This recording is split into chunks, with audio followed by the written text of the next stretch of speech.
Bienvenue dans ma nouvelle vidéo où nous allons apprendre comment passer d'une phrase à la voix active en phrase à la voix passive. Alors suivez avec moi pour bien comprendre.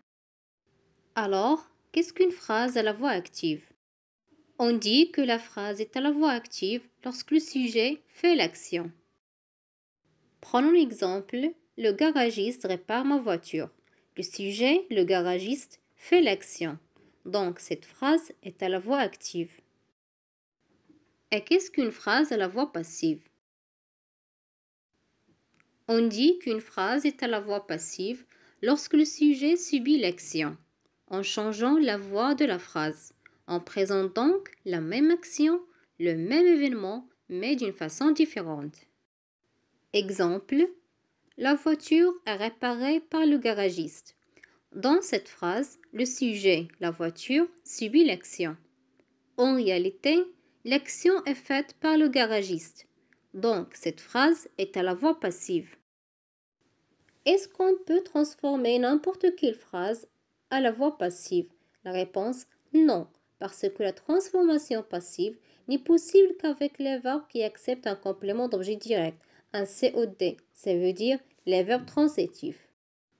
Autrement dit que les phrases qui ne contiennent pas un complément d'objet direct ne peuvent pas être transformées à la voix passive. Prenons l'exemple, le chat mange la souris. Le chat mange quoi?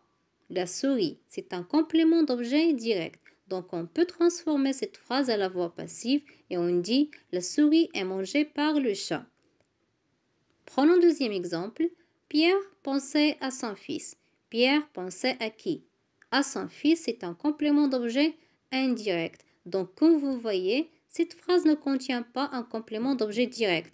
Donc, cette phrase ne peut pas être transformée à la voix passive. La question la plus importante, c'est comment passer de la voix active à la voix passive? Donc, pour passer de la voix active à la voix passive, il suffit de suivre les trois étapes suivantes.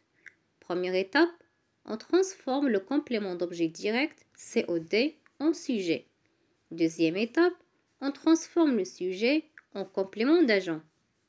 Troisième étape, le verbe prend une forme composée avec l'auxiliaire être. Pour t'aider à mieux comprendre, voici un exemple de passage de la voix active à la voix passive. Prenons la phrase à la voix active. La jeune fille coiffe sa poupée. Ici, nous avons un sujet qui est la jeune fille, le verbe qui est coiffe et un COD qui est sa poupée. À présent, nous allons transformer cette phrase de la voix active à la voix passive. Le complément d'objet direct devient alors le sujet. Le sujet de la voix active devient complément d'agent introduit par le mot par. Le verbe se transforme en verbe composé avec l'auxiliaire être. On obtient alors la poupée est coiffée par la jeune fille. Note que vous pouvez passer à la voix active, il te suffit simplement de réaliser l'opération inverse. Donc, qu'est-ce qu'un complément d'agent? Le complément d'agent que l'on note CA est un groupe de mots qui n'existe que si la voix est passive. C'est lui qui fait l'action. Il commence presque toujours par une préposition, comme par, de. À la voix active, le complément d'agent devient le sujet. Le verbe à la voix passive se compose de deux parties. Première partie, c'est l'auxiliaire être qui se conjugue selon le mode, le temps, la personne et le nombre. Deuxième partie, c'est le participe passé du verbe qui indique l'action. Pour mieux comprendre, prenons ces exemples. L'apprenant révise la leçon. Ici, le verbe réviser est conjugué au présent de l'indicatif. Donc, à la voix passive, on va conjuguer l'auxiliaire être aussi au présent de l'indicatif. Et on dit la leçon est révisée par l'apprenant. Deuxième exemple, l'apprenant a révisé la leçon. Ici, le verbe réviser est conjugué au passé composé. Donc, à la voix passive, on va conjuguer l'auxiliaire être au passé composé et on dit la leçon a été révisée par le pronom. Troisième exemple, le pronom réviser la leçon.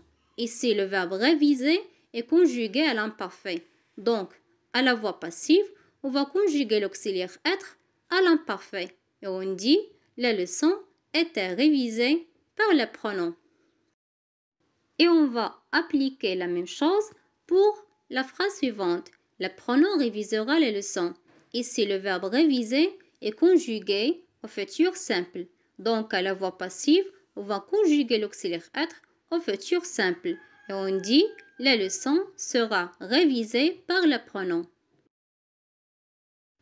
Donc, à la voix passive, le verbe se conjugue toujours avec l'auxiliaire être, au temps du verbe de la voix active et le participe passé du verbe conjugué. Pour conclure, une phrase est à la voix active si le sujet fait l'action. Exemple, Jean répare le vélo. Une phrase est à la voix passive si le sujet subit l'action. Exemple, le vélo est réparé par Jean. Alors, c'est très facile. Merci pour votre attention. À la prochaine vidéo.